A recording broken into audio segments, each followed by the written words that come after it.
Welcome back to a brand new video.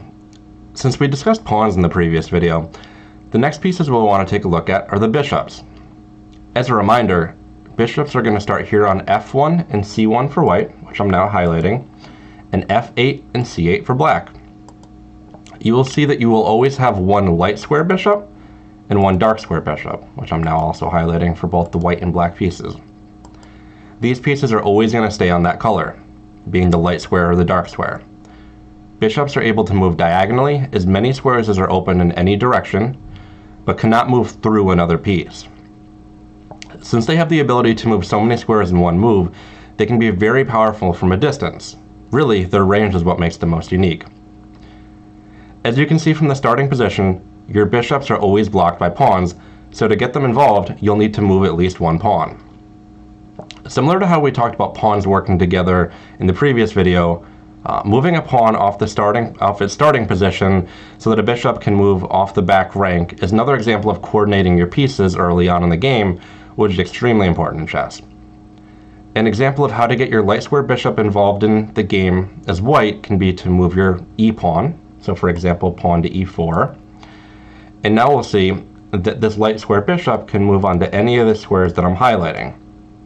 But as a quick reminder, we're not going to want to put this pawn here on a6 because black's b7 pawn could capture that for free, and we definitely don't want to give it away.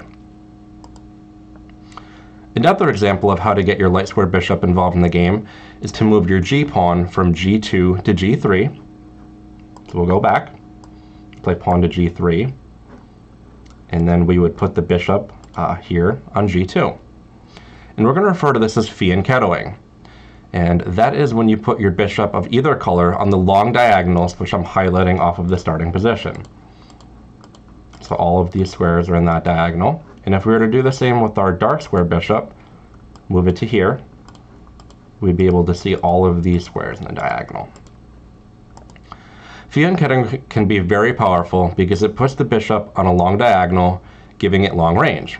As I mentioned before, their range is really what makes them powerful. So the longer the diagonal they're on, meaning the more squares that are in the diagonal, the more powerful they theoretically are. A bishop can take any piece that is immediately in its line of sight and isn't behind another piece. So again, it can't capture through another piece. Bishops were worth 3 points of material, so in a comparison to pawns, which we covered before, they're worth 2 more points of material, making them more valuable. That's going to be it for the bishops. In the next video, we'll discuss the knights. Thank you so much for joining.